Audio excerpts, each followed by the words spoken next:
Mon portrait de Fantin-Latour.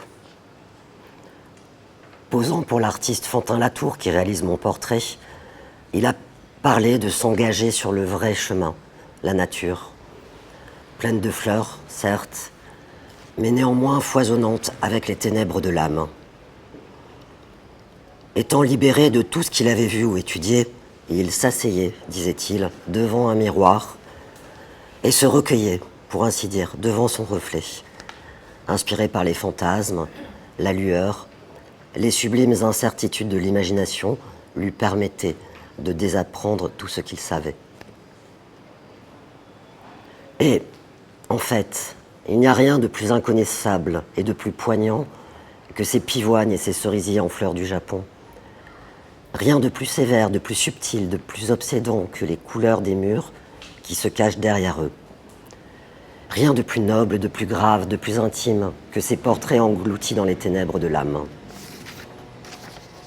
Mon idéal, expliqua-t-il un jour, a toujours été de représenter, avec le plus haut degré de réalité possible, des choses qui ne sont visibles qu'un instant. Les fleurs, les fruits, nos regards, nos rêveries, je suppose.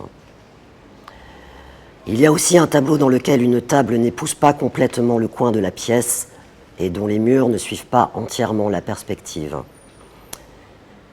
Et il existe un autre tableau dont le fruit est étalé avec tant d'impudeur, aucune patronne de maison close n'aurait imaginé plus de vulgarité, ni parmi les tourments de son premier amant, encore moins avec la naissance de son dernier enfant. Cela embrume l'esprit de tous ceux qui ont posé pour des portraits avant moi. Charles Baudelaire, James McNeill Whistler, Claude Monet, Paul Verlaine, Arthur Rimbaud, Édouard Manet, Auguste Renoir, Émile Zola. Un salon tout à fait unique, des invités de qualité qui ne ressemblent à personne. Pourtant, comme ceux de Manet, ces tableaux sont encore aujourd'hui souvent rejetés, ou pire, selon ses propres dires, acceptés par pitié et accrochés tout en haut du mur, hors de vue. Vous ne pouvez pas imaginer comme je suis triste, comme ils sont tristes quand ils reviennent. Malgré tout, il aime toujours peindre, aime représenter ses sujets en train de lire, ou du moins tenir un livre ouvert ou dormir. Et dans ses autoportraits, il semble toujours être sur le point de sortir de l'ombre ou d'y retourner. Rien ne lui procure plus de plaisir. La peinture, c'est tout pour lui, le seul rêve qu'il ait jamais poursuivi. Il se soucie seulement de savoir si un tableau est réussi ou non, et si l'hiver laisse la place à suffisamment de fleurs printanières. Dans une lettre adressée à ses parents qui est tombée entre mes mains, il a écrit « Mon travail, c'est tout pour moi. C'est ma seule consolation, la seule chose qui rende la vie supportable. Si je n'avais pas cet espoir, je serais mort depuis longtemps. Dans tous les autres domaines, la vie est absurde. Ce ne sont que des illusions qui s'envolent.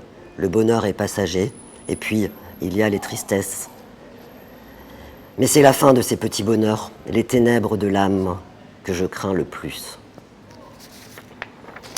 Pour Ross Beckler et Edward Burns, une grande partie de ce texte est basée sur les lettres d'Henri Fantin-Latour à James McNeill, Whistler, Edwin Howard et Otto Scholderer.